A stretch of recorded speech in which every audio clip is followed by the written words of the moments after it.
Hey everyone, and welcome back to Lights, Camera, and Mine. I'm your host, John Arroyo, and to end off spooky season, we are going to review the rest of The Quiet Place. Now we're going to move on to part 2 of The Quiet Place. I cannot wait.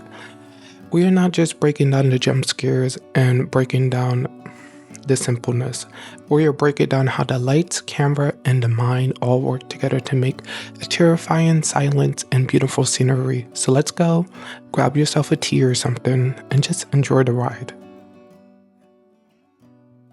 So let's start with something simple, light. The Quiet Place 2, light isn't just there to help us see. It's a language. Director John Krasinski and cinematographer Pauline Morgan use natural light like sunlight, firelight, and shadows to make us feel the characters, how they feel. Every flicker of the match, every flash of the light meaning danger might be near. Notice how the light is almost claustrophobic. It's called low-key lighting. It's used when creating an uncertainty. It tells your brain you're not safe. And fun fact, Pauline Morgan actually relied on real red light sources like fire and dead light. However, it's possible to keep the movie feeling raw and realistic, but there is cool in most places. Lights mean safety in a quiet place. Light is also exposure. You need to survive, but you can get it, you get killed. A visual contract that keeps our minds on edge psychologically throughout the cinematography of the film.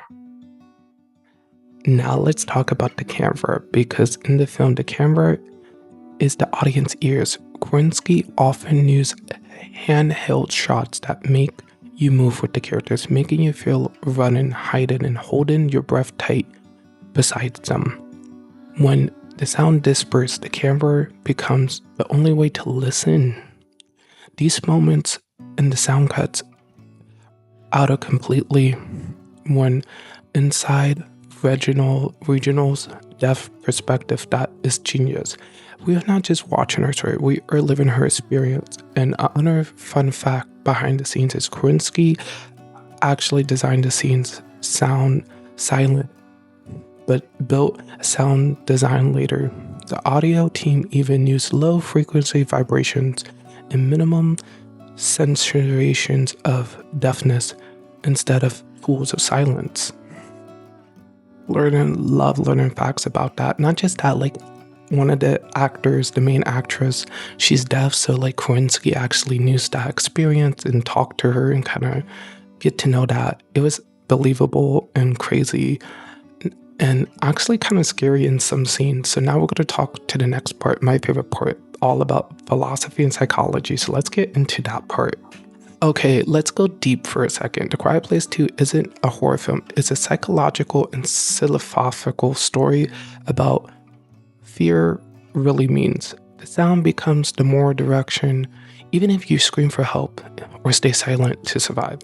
That's existential horror, the kind that comes up knowing your choices matter. Philosophers like Serene Kindling and Sean Paul Starr said, fear reveals around freedom, and we are free because we know that we can choose it. And this film plays perfectly at toes with the whole fear and courage, even silence feeling like death, especially Reginald. When she turns persistent, weak, and her death into power, her hearing becomes a weapon, her silence becomes her strength. It's not just about survival, it's about fighting the monsters. It's supposed to be turning the fear into purpose, and that is really cool. Now we're going to get into symbolisms and some emotional core of the film.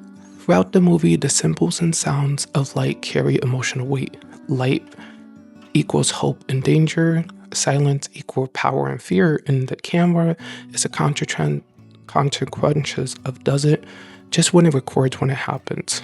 All combined, you get the scary human communication of love, survival, and the war that gone quiet. Honestly, this is one of those rare horror films that you get all senses of the movie once again. You don't need that much dialogue. You can just hear and see everything, and this movie just kind of like says it for itself.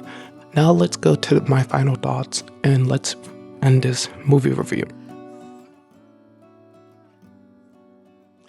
The Quiet Place 2 is proof that silence can be louder than screams. Its natural lighting, its intimate cinematography work, and its psychological depth teaches even that fear can still be found courage. So next time, watch it, pay attention, not to the monsters, not to the light and silence, but to your own heartbeat, because that's where the real horror and beauty lives. Hopefully you guys liked this video. Later this week, we're gonna do A Quiet Place Day 1, the prequel, and that's gonna pretty much wrap up spooky season. I'm still gonna do Lights, Camera, and Mine. I kind of have a theme that I want to do for November. I'm gonna talk to you guys about that in my last video for October, but November, we're gonna have a theme because I kind of just want to do that and I cannot wait. This is one of my favorite things to do on the channel. Hopefully you guys enjoy, and I'll see you guys next time.